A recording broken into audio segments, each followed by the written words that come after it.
আসসালামু আলাইকুম। আশা করছি আল্লাহর অশেষ রহমতে সবাই ভালো আছেন।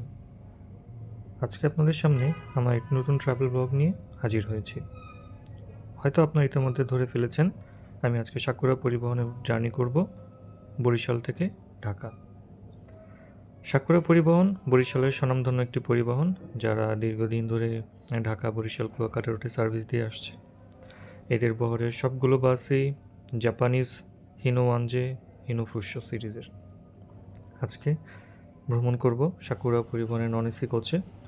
থাকবে সাকুরা সম্পর্কিত তথ্য, ভ্রমণ সম্পর্কিত তথ্য, তাদের হোটেল সার্ভিস, তাদের ভাড়া, তাদের রুট এবং আমার অভিজ্ঞতা। তাই দেরি না করে চ্যানেলটিকে সাবস্ক্রাইব করে ব্লগটি দেখতে থাকুন শুরু থেকে শেষ পর্যন্ত। সাকুরা পরিবহন সম্প্রতি রূপাতলী থেকে সরাসরি ঢাকার গুলিস্তান পর্যন্ত তাদের সার্ভিস এক্সটেন্ড করেছে। এখন যে কাউন্টারটি আপনারা দেখতে পাচ্ছেন, এটা হচ্ছে সাকুরা রূপাতলী কাউন্টার। সম্পূর্ণ নতুন একটি কাউন্টার। ইন্টেরিয়রটা যথেষ্ট ভালো। নতুন হওয়াতে এখনও তেমন ডেকোরেশন হয়নি, সিট অ্যারেঞ্জমেন্ট আরও বাড়বে, তবে স্পেস যথেষ্ট ভালো। সেদিন আমার গাড়ি ছিল রূপাতলী থেকে সকাল 11টা 15-তে। নির্দিষ্ট সময়ের 2-3 মিনিট আগে আমার গাড়ি কাউন্টারে চলে আসে। আমি ভিডিও করছি দেখে ড্রাইভার সাহেব ডিপার দিয়ে তার উপস্থিতি জানালেন। সাকুরা পরিবহনের এই বাসটি নন এসি হিনো ওয়ানজে কোচ। এটা 40 সিটের একটি গাড়ি। এটার ফার্স্ট বডি আফতাব অটোমোবাইলস থেকে তৈরি করা হয়েছিল 1185-67। সিটগুলো নন এসি বাস হিসেবে বেশ কমফোর্টেবল অ্যান্ড ইন্টেরিয়র যথেষ্ট সুন্দর এবং সিমসাম। সাকুরা দীর্ঘ 34 বছরের বেশি সময় ধরে বরিশাল রুটে সার্ভিস দিয়ে আসছে এবং আজকে আমাদের চালকের আসনে আছেন জসিম ভাই, যিনি যথেষ্ট ড্যাশিং, সানগ্লাস পরে ড্রাইভ করেন। কাউন্টার থেকে আমরা নির্ধারিত সময়ের 5 মিনিট পরে বের হয়েছিলাম। বের হয়ে বরিশালের নতুল্লাবাদের দিকে এগোতে থাকি। তবে বিপত্তি বাধে কিছুক্ষণ পরেই। বরিশাল রূপাতলী থেকে নতুল্লাবাদ যাবার পথে বেশ ছোটোখাটো জ্যামের সম্মুখীন হই আমরা। সিটির মধ্যে এটা খুবই কমন প্র্যাকটিস। আমাদের গাড়িটি আস্তে আস্তে রূপাতলী থেকে বরিশালের নতুল্লাবাদের দিকে এগোতে থাকে। আনুমানিক 11টা 40 বা 45-এর দিকে আমরা বরিশাল নতুল্লাবাদ সাকুরা কেন্দ্রীয় কাউন্টারের দিকে চলে আসি। সেখানে আগে থেকে সাকুরা এসি কোচ পার্ক করা ছিল, যেটার রেজিস্ট্রেশন নম্বর ছিল 15/72। এখানে অলমোস্ট 10 থেকে 12 মিনিটের একটি বিরতি শেষে আমরা ফাইনালি বরিশাল নতুল্লাবাদ থেকে ঢাকা গুলিস্তানের দিকে যাত্রা শুরু করি। তো বাসটির 40 সিটের মধ্যে সেদিন সম্ভবত 36 বা 37টি সিট বুকিং ছিল। আসলে সাকুরা পরিবহন বরিশালের একটি নামকরা নাম। এটার সাথে বরিশালের মানুষের আবেগ, ভালোবাসা, অনুভূতি, আকাঙ্ক্ষা, আশা, এক্সপেকটেশন অনেক কিছু জড়িয়ে আছে সাকুরা নামটির সাথে। সাকুরা নামটি একটা ইমোশন। আমি সেই দিন ভ্রমণ করে যেটা বুঝতে পারলাম যে বরিশালবাসী সাকুরাকে মনে প্রাণে ভালোবাসে এবং ভালোবাসার যথেষ্ট কারণও আছে। বরিশালে নতুন যা এসেছে সবই সাকুরার হাত ধরেই এসেছে। আমরা সাধারণত জানি ধান, নদী, খাল, এই তিনে বরিশাল। এই তিনের সাথে সাকুরা নামটিও অবশ্যই যুক্ত হবে। সাকুরা বরিশালবাসীর আবেগ। সাকুরা পরিবহনে Hino AC, Hino non AC coach আছে এবং ঢাকা বরিশাল রুটে বর্তমানে সবচেয়ে বেশি ট্রিপ পরিচালনা করে থাকে এই সাকুরা পরিবহন। ঢাকা বরিশাল রুটে তাদের ভাড়া 500 টাকা, ঢাকা কুয়াকাটা নন এসি রুটে তাদের ভাড়া 750 থেকে 800 টাকা। এছাড়া ঢাকা বরিশালের অনেক পকেট রুটেও সাকুরা পরিবহনের সার্ভিস বিদ্যমান রয়েছে। আপনি যদি সাকুরার শিডিউল দেখেন ওদের ফেসবুক পেজে, আপনি দেখতে পাবেন যে প্রতি ঘন্টায়, এমনকি এমনও সময় আছে যে প্রতি আধা ঘন্টা পর পরও তাদের ট্রিপ রয়েছে এই ঢাকা বরিশাল রুটে। সো পদ্মা সেতু চালু হওয়ার পরে অনেক পরিবহন বরিশাল রুটে ঢুকেছে, কিন্তু সাকুরা তার নিজস্ব স্বকীয়তায় এখনও তাদের ঐতিহ্য, তাদের সার্ভিস ধরে রেখেছে, অ্যাটলিস্ট ধরে রাখার চেষ্টা করছে। তারা নতুন নতুন গাড়ি নামিয়েছে, সেকেন্ড হ্যান্ড হিনো ওয়ানজে নিয়েছে রিসেন্টলি অনেকগুলো। তাদের এসি সার্ভিস যথেষ্ট সন্তোষজনক, বলবো না যে সেরা, বাট ইয়েস যথেষ্ট সন্তোষজনক। বর্তমানে ঢাকা বরিশাল রুটে গাড়ির চাপ অনেক। পদ্মা সেতু চালু হওয়ার পরে এই রুটে গাড়ির পরিমাণ বেড়েছে বহুগুণ, কিন্তু বাড়েনি রোড। তবে কিছু কিছু জায়গাতে রাস্তা সম্প্রসারণের কাজ চলছে, ছোট করে একটা সার্ভিস লেন জুড়ে দেওয়া হচ্ছে যেন অ্যাক্সিডেন্টের পরিমাণ কমে যায়। তবে আপনারা এখন যে ভিউটা দেখতে পাচ্ছেন, এই ভিউটা বর্তমানে শীতের দিন, তাই গাছের পাতা কম, হয়তো তেমন সুন্দর লাগছে না, তবে ট্রাস্ট মি, এই রোডটা খুবই সুন্দর। বর্ষার আগে আগে যখন গাছে নতুন পাতা আসবে বা বসন্তের পরে যখন গাছে আবার নতুন পাতা আসবে, তখন এই রোডটার ভিউ জাস্ট অ্যামেজিং লাগে, জাস্ট অ্যামেজিং। আপনারা কিছুক্ষণ এই ভিউ উপভোগ করতে থাকুন।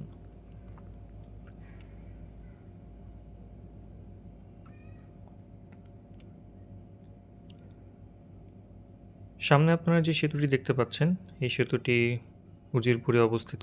অত্যন্ত সুন্দর একটি সেতু। বরিশালের প্রবেশের আগে এই সেতুটি যথেষ্ট সুন্দর এবং সবার নজর কাড়ে। সেতুটিতে রাতের বেলা লাইটিং বেশ সুন্দর, আপনার ভালো লাগবে আশা করি।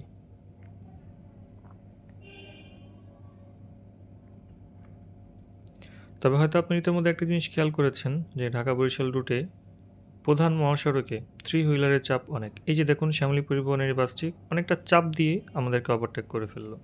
এখন এই রোডটা সম্ভবত একটু সম্প্রসারিত করা, তাই আমাদের খুব বেশি সমস্যা হয়নি, কিন্তু যদি আরও চিপা রোডে এভাবে চাপ দিত তাহলে কিন্তু দুর্ঘটনার সম্মুখীন হলেও হতে পারতাম আমরা, এবং এমনটাই হয়। ঢাকা বরিশাল মহাসড়কে আমরা প্রায় প্রতিদিনই একটা দুটো দুর্ঘটনা নিউজ পেয়ে থাকি, এবং এটা খুবই কমন একটা ঘটনা ঘটে গিয়েছে।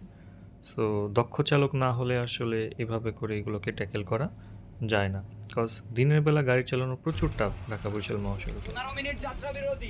তো আমরা অলমোস্ট যাত্রাবাড়িতে চলে আসলাম। এখানে সাকুরা ফিলিং স্টেশনের সাথে সাকুরা ফুড ভিলেজ আছে।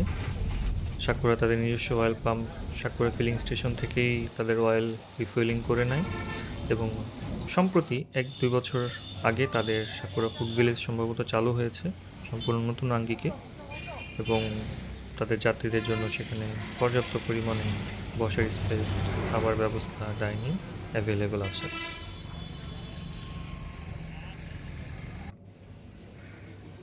এটা সিঁড়ি দিয়ে দোতলায় উঠলেই তাদের সাকুরা ফুড ভিলেজের রেস্টুরেন্ট, যেখানে আপনি পরিবার নিয়ে বসে, বন্ধুবান্ধব নিয়ে বসে খাওয়া দাওয়া করতে পারবেন। এটার উপরেও একটা স্পেস আছে। খাবার দাবার মোটামুটি ভালো।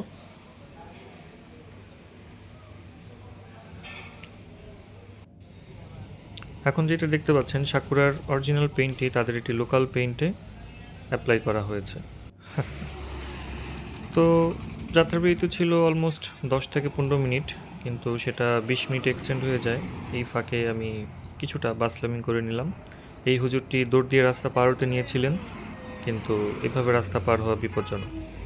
আমাদের মহাসড়কে প্রতিদিন যে দুর্ঘটনাগুলো ঘটে সেগুলো এসব ভুলভালের কারণেই সাধারণত হয়ে থাকে। তো আমাদের বাস যখন অয়েল নিয়ে বের হচ্ছিল, ঠিক তখনই আমি আমার বাম পাশ থেকে কড়া সাউন্ডের আওয়াজ পাই, এবং তাকিয়েই দেখি শ্যামলীকে একটি বিএমএফ ওভারটেক করতে নিচ্ছিল, এবং সম্ভবত সামনে একটি ট্রাক চলে আসে, যে কারণে সে অলমোস্ট মুখোমুখি হতে নিয়েছিল। সো একটি প্রত্যক্ষ দুর্ঘটনার হাত থেকে কিন্তু বেঁচে গেল।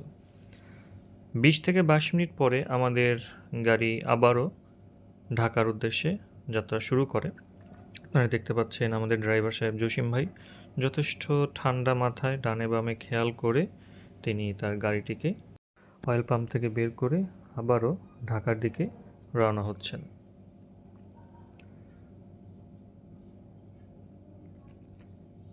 সিঙ্গেল লেন রাস্তার একটি মজা আছে, তা হলো এই দুই পাশে সারিবদ্ধ গাছ। আমরা সাধারণত 4 লেনের রোড চাই সবাই। হ্যাঁ, 4 লেনের রোডে দুর্ঘটনা কম ঘটে, চান্সেস কম থাকে, গাড়িগুলো আরও স্মুথলি রান করতে পারে, কিন্তু আপনি এরকম সিঙ্গেল লেনে রাস্তার দুই পাশে যে বিশাল বিশাল গাছগুলো দেখতে পাবেন, এই সৌন্দর্য আপনাকে মুগ্ধ করতেই হবে, মুগ্ধ করবেই, এতে কোনো ভুল নেই। এই সিঙ্গেল লেন রোডে ক্রসিং, ড্রাইভিং একটা অন্যরকম ভালো লাগা কাজ করে আমার কাছে। আপনাদের কাছে কেমন লাগে আপনারা সেটা কমেন্ট করে আমাকে জানাতে পারেন।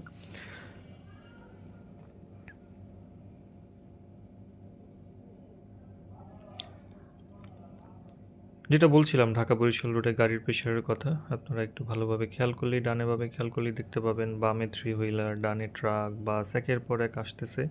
এবং আমি যখন ভ্রমণ করেছি এটা অলমোস্ট দুপুরবেলা, সেজন্য হয়তো রোডে গাড়ির প্রেশার একটু কম, কিন্তু এক্সট্রিম সকালবেলা অফিস আওয়ারে কিংবা বিকালে সন্ধ্যায় প্রচুর গাড়ির চাপ থাকে, প্রচুর।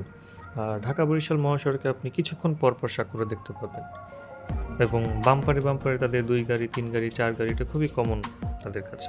কারণ তাদের ট্রিপ এত বেশি, পকেট রুটেও তাদের ট্রিপ এত বেশি যে আপনি যে কোনো সময় সাকুরার সার্ভিস পেয়ে যাবেন। এভাবে চলার পথে আমরা একটা পর্যায়ে গৌরনদী কাউন্টারে চলে আসি। তখন আমাদের সামনে দাঁড়ানো হানিফের এই বাসটিকে দেখতে পাই। আমরা হানিফের আগে বের হয়ে গিয়েছিলাম, তো যাত্রার পথে আর কোথাও আমরা হানিফকে আর খুঁজে পাইনি, সে আমাদের বাম পারে আসতে পারে। যে বাম পাশে যে রাস্তাটি খেয়াল করছেন, ছোট একটা নতুন করে সার্ভিস লেন যুক্ত করা হয়েছে দুর্ঘটনা এড়ানোর জন্য। আপনারা দেখতে পাবেন এই যে হুটহাট করে ট্রাক মাথা বের করে দিচ্ছে, যে কোনো সময় গাড়ি রাস্তায় চলে আসতেছে, লোকজন অবচেতন মনে রাস্তা ক্রস করছে। এটা খুবই কমন প্র্যাকটিস হয়ে যাচ্ছে এখন ঢাকা বরিশাল মহাসড়কে। এটা কোনো মহাসড়কের চিত্র হতে পারে না। মহাসড়ক দুর্ঘটনামুক্ত রাখতে হলে আমাদেরকে আইন মেনে চলতে হবে এবং থ্রি হুইলারকে অবশ্যই আলাদা সার্ভিস লেনে চলাচল করতে বাধ্য করতে হবে। সে যাই হোক, আপনারা উপভোগ করতে থাকুন সাকুরা পরিবহনের ড্রাইভ। ধন্যবাদ।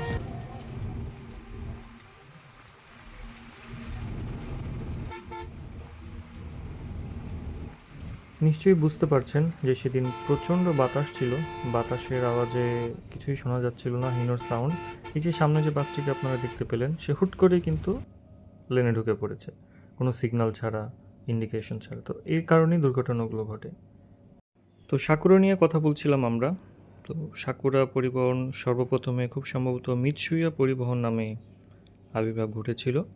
সাকুরা শুরু থেকেই জাপানিজ হিনো মডেলের বাস দিয়ে সার্ভিস দিয়ে আসছে। তারা কখনোই ইন্ডিয়ান, লেলে, টাটা এসবে যায়নি, এসব দিয়ে সার্ভিস দেয়নি। তো এই জন্য সাকুরা বরিশালের একটা ব্র্যান্ড। আপনারা ডান দিকে খেয়াল করে দেখতে পাবেন রয়্যালের একটি কোচ চলে গেল আমাদেরকে ক্রস করে, এবং সামনেই সাকুরা পরিবহনের একটি গাড়ি ডিপার দিয়ে তার ভালোবাসার জানান দিল। ঢাকা বরিশাল রুটে আমি আগেও বলেছি, আপনারা কিছুক্ষণ পরপরই সাকুরা পরিবহনের গাড়ি দেখতে পাবেন। প্রচুর ট্রিপ তাদের।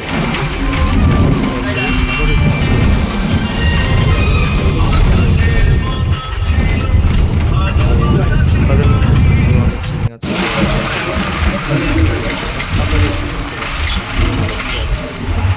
প্যাকেট গাড়ি ছিল যদিও। তো এইভাবে চলতে চলতে আমরা টেকেরহাট ক্রস করে ভাঙার দিকে এগিয়ে চলছিলাম। ভাঙা রাস্তায় এগিয়ে চলতে চলতে আমাদের আরও একটি সাকুরা পরিবহনের সাথে দেখা হলো। এখন ঢাকা বরিশাল হাইওয়েতে বেশ কিছু হাইওয়ে রেস্টুরেন্টের উদ্ভব ঘটেছে, যেটা আগে ছিল না। পদ্মা সেতু চালু হওয়ার পরে এগুলো শুরু হয়েছে, এই হোটেলগুলো। তাদের বিজনেস হচ্ছে বেশ ভালোই। আপনারা বামের দিকে বামে ডানে দেখতে পাচ্ছেন যে এখানে নতুন করে সার্ভিস লেন, ছোট করে একটি সার্ভিস লেন জুড়ে দেওয়া হচ্ছে, সো দ্যাট থ্রি হুইলার যেন সেদিক দিয়ে চলাফেরা করতে পারে। তো গাড়িটি বেশ ভালোই চলছিল। একটা পর্যায়ে এসে আমরা খেয়াল করলাম যে হয়তো রাস্তার সম্প্রসারণের কারণে ভাঙার ঠিক আগে কিছুটা জ্যামের সম্মুখীন হই আমরা। এই জ্যামে অলমোস্ট 15-20 মিনিট আমাদেরকে বসে থাকতে হয়েছিল, যেটা একটু বিরক্তিকর লাগছিল আসলেই। জ্যাম ছুটে যাওয়ার পরে আমরা চলে আসি ভাঙাতে, এবং এই ভাঙা হয়েই আমরা এক্সপ্রেসওয়েতে উঠে যাব, এবং সেখানেই শুরু হবে স্পিডিং, ড্রাইভিং আরও সুন্দর ওয়ে। বাংলাদেশের অন্যতম সুন্দর এক্সপ্রেসওয়ে হচ্ছে মাওয়া ঢাকা এক্সপ্রেসওয়ে, যেটি আমাদের ঐতিহ্যের প্রতীক হয়ে দাঁড়াচ্ছে আস্তে আস্তে।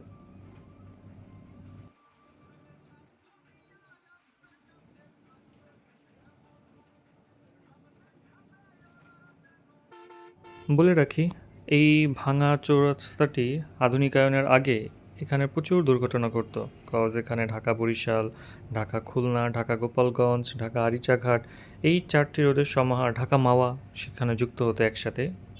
তো সেখানে দুর্ঘটনা ঘটতো, প্রায় প্রতিদিনই আহত নিহতের ঘটনা ঘটতো। কিন্তু আমাদের মাননীয় সাবেক প্রধানমন্ত্রী পদ্মা সেতু প্রকল্প হাতে নেওয়ার পরে এখানে একটি গোলচত্বর বানিয়ে দিয়েছে, আধুনিক গোলচত্বর। সো যে যার মতো করে চলে যেতে পারে নিরাপদে।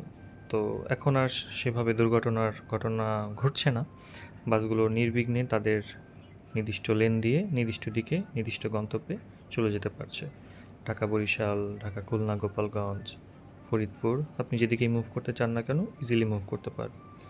এক্সপ্রেসওয়েতে আসার পরে সাকুরা পরিবহন তার আসল জাত চেনালো। সাকুরাকে আমরা যে হিসেবে চিনি, স্পিড কিং অফ বরিশাল, সেটার পরিচয় সে দিয়েছে। সিঙ্গেল লেনে সেভাবে সম্ভব হয় না আসলে থ্রি হুইলারের জন্য, দিনের বেলা খুবই প্রেশার থাকে। তবে এক্সপ্রেসওয়েতে আসার পর ড্রাইভার সাহেব যথেষ্ট স্পিড মেনটেন করে, ক্লাস মেনটেন করে ড্রাইভ করেছেন, যেটার প্রমাণ আপনারা দেখতে পাচ্ছেন যে শুরুতেই মাদারীপুরের ডন সার্বিক পরিবহনকে আমরা ওভারটেক করে এগিয়ে যাচ্ছিলাম।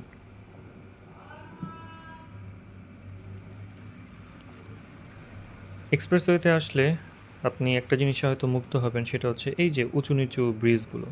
আপনি চলছেন, কখনো উঁচুতে উঠছেন, কখনো ব্রিজ থেকে নামছেন। এই উঁচু নিচু আপস অ্যান্ড ডাউনস করতে করতেই একটা পর্যায়ে আপনি ঢাকা ধুলাই পাড়ে চলে যাবেন। আমরা যখন ভাঙা টোল প্লাজায় আসি তখন আমাদের ডান পাশে আরেকটি সাকুরা পরিবহনের গাড়ি আমরা দেখতে পাই। সেটাও আফতাব থেকে বডি করা ছিল, 1584-34 খুব সম্ভবত। বাসটি আগে চট্টগ্রাম কক্সে পূরবী পরিবহনে ছিল, সেখান থেকে পূর্বাসাতে একদিনের জন্য ট্রান্সফার হয়ে আবারও সাকুরাতে চলে আসে। তো আপনারা সামনে যে সার্বিক পরিবহনের গাড়িটিকে দেখতে পাচ্ছেন, সেটাকে আমরা কিছুক্ষণ আগে ওভারটেক করে চলে আসছিলাম। টোল প্লাজায় এসে সে সামহাও আমাদের আগে বের হয়ে যায়। তবে সামনে আমরা সার্বিকের পাশাপাশি গোল্ডেন লাইন পরিবহনকে দেখতে পাচ্ছি। গোল্ডেন লাইন পরিবহন, তাকে ফরিদপুরের ডন বলা হয়। ঢাকা ফরিদপুর রুটে সে একক আধিপত্য বিস্তার করে রাজ করছে। তবে তাদের স্পিড লক থাকায় তারা আসলে অন্য পরিবহনের সাথে খুব একটা পেরে ওঠে না, অহরহ ওভারটেক খেয়ে ফেলে এরকম। তো গোল্ডেন লাইনকে ওভারটেক করে আসলাম, সামনে আবারও সেই সার্বিক পরিবহন। আমরা আশা করছি আমাদের ড্রাইভার সাহেব সার্বিক পরিবহনকেও ওভারটেক করে এগিয়ে চলে যাবেন।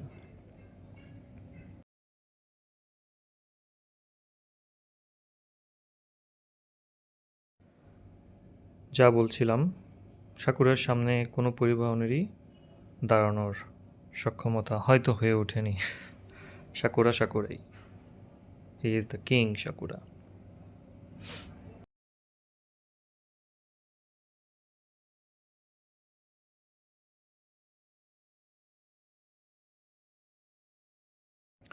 বর্তমানে এক্সপ্রেসওয়েতে আসলে দিনের বেলায় তেমন স্পিডিং করা যায় না, কজ মিনিমাম 4 থেকে 5 জায়গাতে পুলিশ চেকপোস্ট আছে, যেখানে সর্বোচ্চ গতিসীমা 80 কিলোমিটার/ঘন্টা মেনটেন করে চলতে বলা হয়েছে চালকদেরকে। এবং বলার যথেষ্ট কারণ আছে, এক্সপ্রেসওয়েতে যখন দুর্ঘটনা ঘটে একসাথে কয়েকটি গাড়ি আসলে দুর্ঘটনার শিকার হয় এবং এতে অনেক জানমালের ক্ষতি হয়, হতাহত হয়।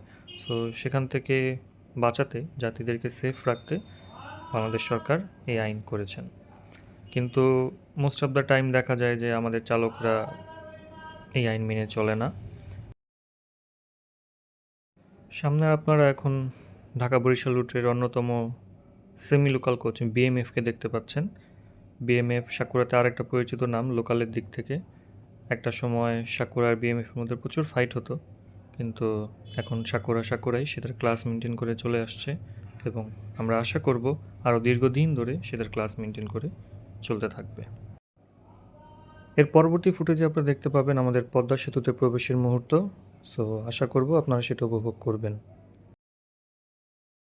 সেই সাথে হিনো বাসের কিছুটা গর্জনও হয়তো আপনারা শুনতে পাবেন। ধন্যবাদ।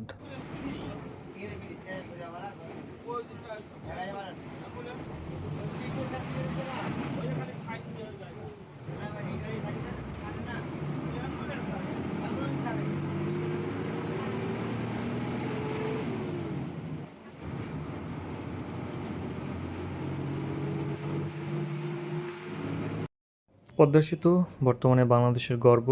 অনেক ইতিহাসের সাক্ষী পদ্মা সেতু।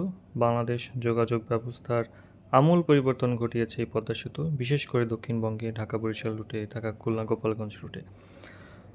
এক্সপ্রেসওয়েতে বর্তমানে গোল্ডেন লাইন পরিবহন অহরহ দেখা যায়। আমরা কিছুক্ষণ আগেও একটা গোল্ডেন লাইন পরিবহনকে ওভারটেক করে এসেছিলাম। এখানে আবারও আরেকটি গোল্ডেন লাইন পরিবহনের সাথে দেখা হয় এবং আমরা ওকেও ওভারটেক করে চলে যাচ্ছিলাম। সো কথা বলছিলাম পদ্মা সেতু নিয়ে। পদ্মা সেতু 2022 সালে খুব সম্ভবত প্রথমবার খুলে দেওয়া হয়েছিল সার্ভিসের জন্য। এরপর থেকে কেটে গিয়েছে 2 বছরেরও বেশি সময়। পদ্মা ধীরে ধীরে তার জৌলুস হারাচ্ছে। অনেক জায়গাতেই দেখলাম যে এখন চরের দেখা পাওয়া যাচ্ছে। মাইটি পদ্মা আমরা যেটাকে বলে থাকি আসলে, সেই পদ্মাতে এখন চরের দেখা পাচ্ছি, সেটা আসলে ভাবতেই অন্যরকম লাগছে। এই পদ্মায় কত স্মৃতি আছে, ফেরিতে, লঞ্চে, অনেক অনেক স্মৃতি আছে মানুষের। অনেক বিপদের সাক্ষী, অনেক আনন্দ ভ্রমণের সাক্ষী ছিল এই পদ্মা লঞ্চ ভ্রমণ, ফেরি ভ্রমণ। কিন্তু বর্তমানে সেসবই স্মৃতি। স্টিল আমরা যদি পাটুরিয়া ঘাট হয়ে সাভার টেকনিক্যাল থেকে যদি আমরা পাটুরিয়া ঘাট হয়ে বরিশালে আসি তাহলে আমরা এখনও লঞ্চ ফেরির ফিলটা নিতে পারবো। তবে পদ্মা সেতু দিয়ে যাওয়ার মজা একরকম, ফেরি ভ্রমণের মজা আরেক রকম। সামনে আপনারা এখন যে বাসটি দেখতে পাচ্ছেন এটা সম্ভবত পিকনিকের গাড়ি। খেয়াল করলে দেখবেন যে ওরা আমাদেরকে ভিডিও করছিল। সো এটা দেখে আমাদের ড্রাইভার সাহেব একটু ডিপার দিয়ে তাদের সাথে হাসি খুশি অবস্থায় করমর্দন করলেন, হাত নাড়লেন। ভালো একটা মুহূর্ত ছিল। আরও একটা কথা বলে রাখছি আপনাদের, ঢাকা বরিশাল রুটে সাকুরা পরিবহন একটা আবেগের নাম বলেছিলাম, সেটা আরও একবার প্রমাণ পেলাম। সেটা হচ্ছে স্কুল ছুটি হওয়ার পরে কিছু স্কুলের বাচ্চা রাস্তার পাশে দাঁড়িয়ে সাকুরা পরিবহনের গাড়ি দেখছিল। তারা দূর থেকে সাকুরা পরিবহনকে দেখে যথেষ্ট এক্সাইটেড ছিল। তারা ওয়েভ করছিল, হাত নাড়ছিল। আমাদের ড্রাইভার সাহেবও গাড়ি স্লো করে তাদেরকে ছোট করে একটা সালাম দিয়ে চলে আসছিলেন। সো এটা অনেক আবেগঘন একটা মুহূর্ত ছিল বলা যায় সাকুরার জন্য, কিন্তু দুঃখের বিষয়ে আমি সেই মোমেন্টটাকে ক্যাপচার করতে পারিনি।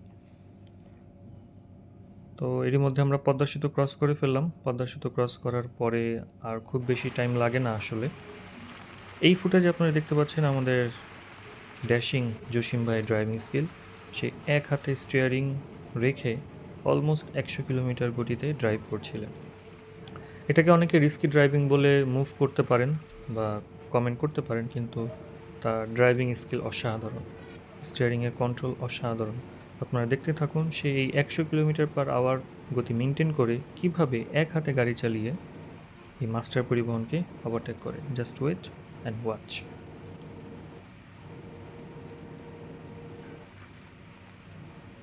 নিশ্চয়ই দেখছেন স্টিল সে এক হাতে আছে। সাতক্ষীরা লাইন, সরি আমি মাস্টার পরিবহন বলেছি আগে, এটা ছিল সাতক্ষীরা লাইন।